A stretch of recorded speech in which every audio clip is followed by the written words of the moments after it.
Assalamualaikum warahmatullahi wabarakatuh. Pada yang terhormat Ibu Nurfadiawati MSI selaku dosen pengampu mata kuliah perancangan pembelajaran kimia. Di sini saya atas nama Dinda Aulia dengan NPM 21130230065 akan mempresentasikan hasil kerja saya yaitu mengenai materi menjelaskan pengaruh pH dan pengaruh penambahan ion senama. Dengan kompetensi dasar 3.1 yaitu memprediksi terbentuknya endapan dari suatu reaksi berdasarkan prinsip kelarutan dan data hasil kali kelarutan atau KSP.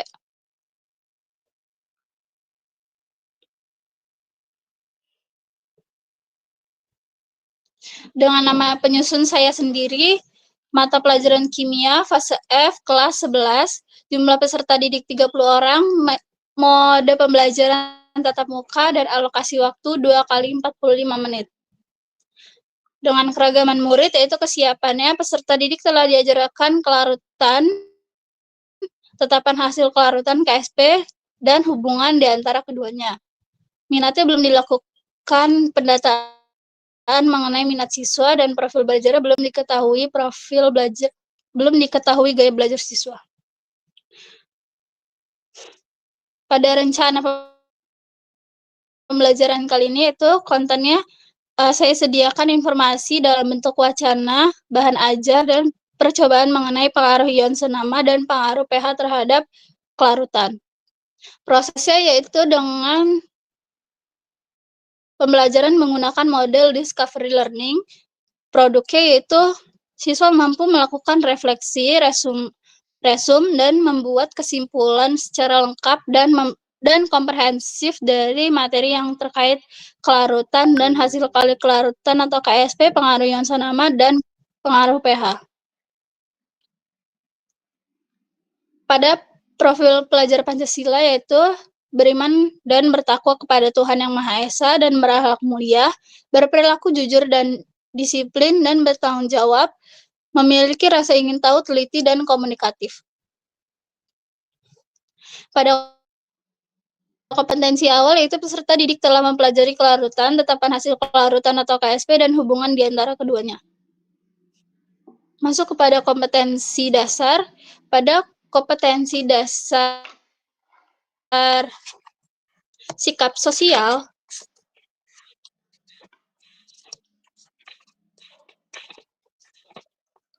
pada kompetensi dasar sikap spiritual yang pertama, menyadari adanya keteraturan struktur partikel materi sebagai wujud kebesaran Tuhan Yang Maha Esa dan pengetahuan tentang struktur partikel materi sebagai hasil pemikiran kreatif manusia yang kebenarannya bersifat tentatif. Pada kompetensi dasar sikap sosial, yaitu menunjukkan perilaku ilmiah, memiliki rasa ingin tahu, disiplin, jujur, objektif, terbuka, mampu membedakan fakta dan opini, ulet teliti, bertanggung jawab, kritis, kreatif, inovatif, demokratif, dan komunikatif. Dalam merancang dan melakukan percobaan serta berdiskusi yang diwujudkan dalam sikap sehari-hari. Pada kompetensi dasar pengetahuannya, yang pertama dapat kompetensi dasar pengetahuan 3.14 yaitu dapat memprediksi terbentuknya endapan dari suatu reaksi berdasarkan prinsip kelarutan dan data hasil kali kelarutan. Dan pada kompetensi dasar keterampilan 4.14 mengolah dan menganalisis data percobaan untuk memprediksi terbentuknya endapan.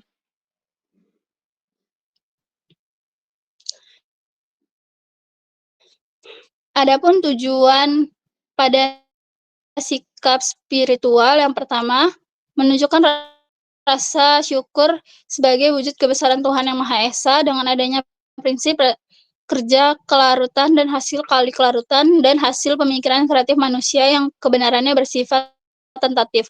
Kemudian ada tujuan pembelajaran sikap sosial yaitu menunjukkan sikap teliti dalam melakukan percobaan mengenai materi kelarutan yang diwujudkan dalam sikap sehari-hari. Yang kedua, menunjukkan perilaku jujur dalam menulis data hasil pengamatan mengenai percobaan yang telah dilakukan. Yang ketiga, menunjukkan rasa antusias saat berdiskusi mengenai kelarutan yang ditunjukkan dengan sering bertanya.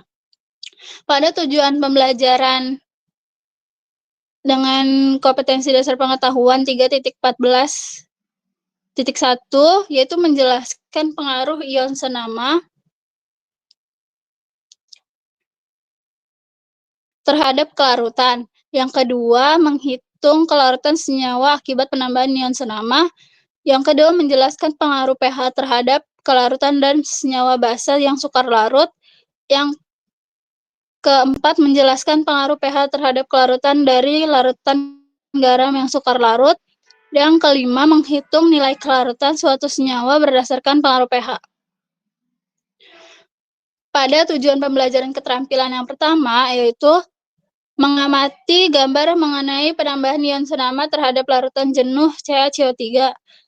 Melakukan percobaan mengenai pengaruh ion senama terhadap larutan jenuh CaCO3 menggunakan larutan CaCl3 0,1 molar dan Aquades. Yang ketiga, menuliskan data hasil percobaan pengaruh ion senama terhadap larutan jenuh CaCO3 menggunakan larutan CaCl2 0,1 molar dan Aquades. Mengidentifikasi hasil percobaan mengenai pengaruh ion terhadap larutan jenuh CaCO3 menggunakan larutan CaCl2 0,1 molar dan Aquades.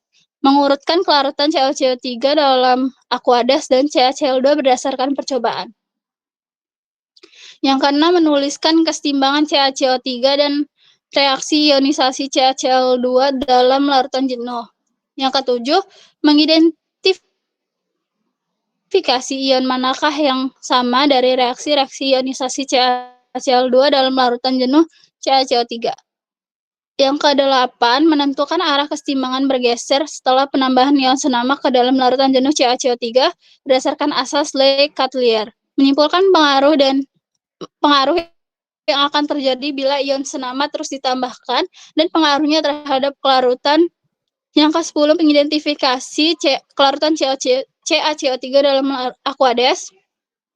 Kemudian menentukan arah kesetimbangan bergeser setelah penambahan Aquades dalam larutan CaCO3, menentukan nilai kelarutan CaCO3 dalam air dan dalam CaCl2 0,1 molar, menyimpulkan hasil nilai kali kelarutan CaCO3 dalam air dan dalam CaCl2 0,1 molar berdasarkan hasil perhitungan. Kemudian ada tujuan pembelajaran keterampilan yang ke-14, yaitu mengenai pengaruh pH. Yaitu yang pertama, mengamati wacana pengaruh pH terhadap kelarutan berupa gambar pengeroposan emel gigi.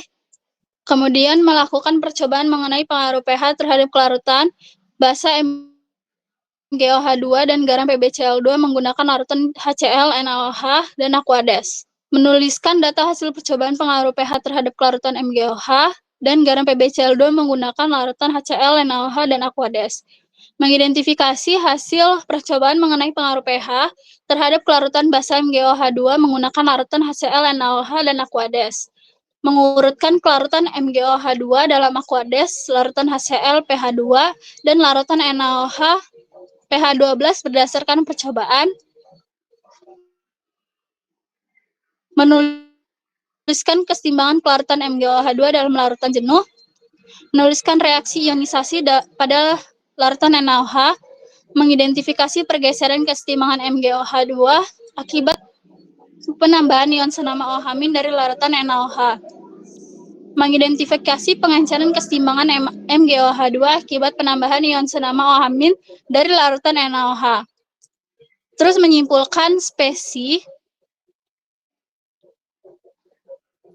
yang terbentuk akibat pergeseran kesetimbangan MgOH2 dan menyimpulkan pengaruh pH basa pada kelarutan senyawa basa MgOH2.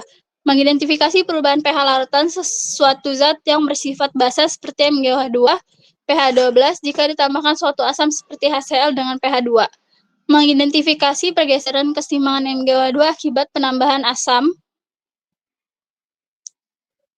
Menyimpulkan pengaruh asam pada kelarutan senyawa basa MgOH2. Mengidentifikasi hasil percobaan mengenai pengaruh pH terhadap kelarutan garam PbCl2 menggunakan larutan HCl, NaOH, dan Aquades.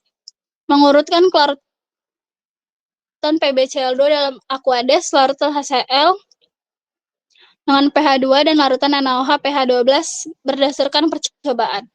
Menuliskan keseimbangan kelarutan PbCl2 dalam larutan jenuh, kemudian mengidentifikasi keseimbangan kelarutan PbCl2 dalam larutan jenuh, mengidentifikasi bahwa anion Cl- pada garam yang sukar larut, PbCl2 adalah anion dari asam lemah yang dapat terhidrolisis.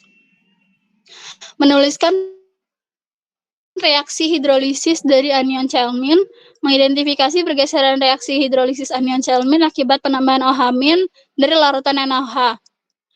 Menyimpulkan bahwa konsentrasi anion Cl- bertambah akibat penambahan ion OH- dari larutan NaOH. Dan mengidentifikasi pergeseran keseimbangan kelarutan PbCl2 dalam larutan jenuh akibat penambahan konsentrasi anion Cl-. Dan yang terakhir menyimpulkan pengaruh pH basa terhadap kelarutan garam PbCl2. Kemudian asesmennya di sini ada asesmen formatif, dan sumatif. Pada pemahaman bermakna, yaitu diharapkan setelah mengikuti pembelajaran ini, murid mampu memahami banyak proses alam dalam kehidupan sehari-hari yang disebabkan oleh peristiwa pelarutan yang dipengaruhi oleh ion senama dan pH, kelarutan basa yang sukar larut, dan garam yang sukar larut. Pertanyaan esensialnya yaitu di manakah siswa atau Ananda bisa menemukan penerapan materi KSP dalam kehidupan sehari-hari. Di sini saya menggunakan sarana dan prasarana yaitu seperti papan tulis, spidol, LKS atau LKPD, buku kimia kelas 11, proyektor, laptop, dan jaringan internet. Pada dukungan lingkungan belajar yaitu dapat memiliki suasana kelas yang nyaman dan fleksibel untuk belajar. Yang kedua, saling memberikan apresiasi dan feedback yang positif. Selanjutnya, kegiatan pembelajarannya itu yang pertama didahulukan dengan pendahuluan, yaitu guru memberikan motivasi siswa terkait materi yang akan disampaikan. Apabila peserta didik mempelajari dan memahami materi ini, maka kalian akan bisa memecahkan masalah dan menemukan pengetahuan terkait masalah yang ada. Yang kedua, guru menyampaikan cakupan materi dan penjelasan uraian kegiatan sesuai silabus. Yang ketiga, guru membuat kelompok diskusi siswa. Pada kegiatan inti, pertama, saya menstimulus siswa dengan menyediakan wacana berupa gambar dan wacana singkat yang terdapat pada LKPD pembelajaran yang berkaitan dengan materi kelarutan dan hasil kali kelarutan. Kemudian mengidentifikasi masalah atau problem statement.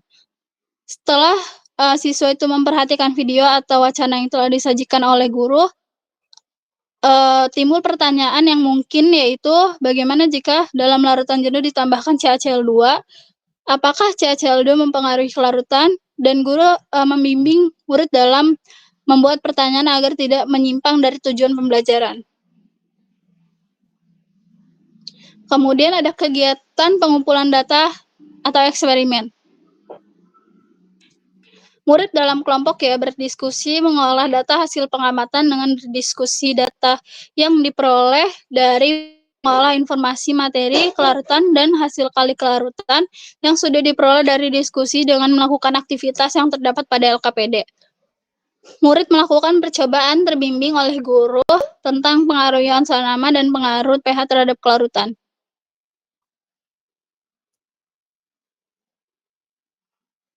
Selanjutnya, setelah itu melakukan pengolahan data.